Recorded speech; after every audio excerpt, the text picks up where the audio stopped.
Good evening, campers. It's me, Kieran, and we're going to do a coffee-only review. And today we have the recently released Where You Come From by Saša Stanišić. Stanišić's, that last name is really difficult for me, but we're going to keep trying. Stanišić's, that last name is really difficult. Stanišić's autobiographical novel had great acclaim when it came out in German in 2019 and won the German Book Prize, which is the German equivalent to the Booker Prize. In 2001, we now have an English translation, the translator being Damien Searles, as Stanišić talks about his life growing up in a country that now doesn't exist. Stanišić grew up in Yugoslavia, and during the fall of Yugoslavia is where Stanišić leaves to go to Germany to build a new life. Therefore, this serves as a Bildungsroman, but also a meditation and reflection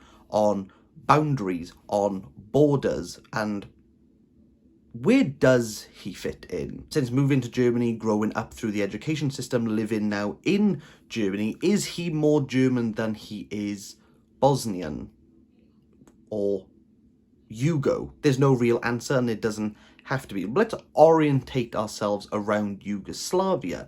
Yugoslavia is a unification of four countries: Slovakia, Croatia, Serbia, and Bosnia-Herzegovina. If you take the umbrella that is Yugoslavia and we take the four countries as subdivisions, the Slavic people aren't confined to their borders. Within Croatia, you will find Serbs. Within Bosnia, you will find Croat Serbs. Within Serbia, you will find Bosniak Croats. Stanišić reflects on a childhood moment where they got around a chalkboard and tried to segregate each other out. Who was aligned with who and who was othered, even though they were all Yugo. The bulk of this novel, where these feelings begin to rise, is when Stanišić spends time with his ailing grandmother, who lives in Oskar, a small Bosnian town where she is one of the 13 who live there. With her health and also her memory deteriorating day by day, Stanišić feels that when his grandmother can no longer remember, or when she is no longer here, that part of his heritage, his culture, his being will also be forgotten. And it doesn't seem like Stanišić is the only person who feels this. For ex-Yugoslavians, they are akin to this feeling that they don't want to lose what they've had. They don't want to lose which is now lost.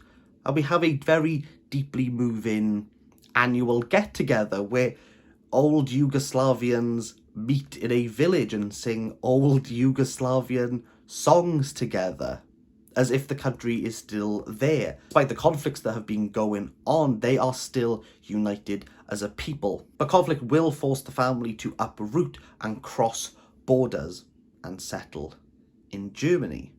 And Stanišić feels that there is definitely a divide. Within his adolescence is while he has to deal with the cultural differences of the two countries and be more attuned within the German ways.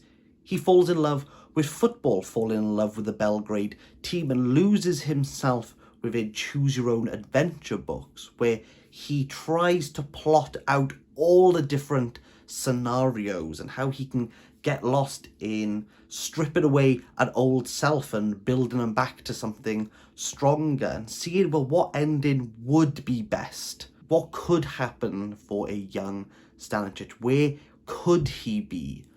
And is he able to strip himself back in order to be better? And then we move to the end of this book, where we take the Choose Your Adventure story. In his grandmother's dying days, we have a Yugoslavian folklore, magical, kitschy story that we, as the reader, get to decide the outcome, and we can flick back if we wanted to. There's a lot of page turning towards the end, but ultimately we are given several endings, all of which are plausible? What happened? It was just weird. It didn't do anything, it didn't add anything. In fact, it kind of took away from the grandma's dying moment, as we're talking about swords and running out of hospital. Yeah, let's just leave it at that. The middle section, we talk about Germany's political landscape. But if we look at the landscape, we could see the borders, and those borders, though not changing, are being hardened. Anyone that is a refugee or an asylum does not come in to the country. Looking at the current situation, Stanišić knows that, well, it wasn't that many years ago before he was in that current situation. And with the state of right-wing and far right-wing political groups gaining popularity throughout Europe, well, what happens to people who were like him? Where will they come from when their country no longer exists? Who will they become if no one takes them? And are they just meant to be ignored outside a border to a better life? All in all, I would give... Actually, can I say something? This cover is horrendous. Who designed this? What? No. No. I would give this a 5 out of 10. And I will see you for the next coffee review soon. Bye!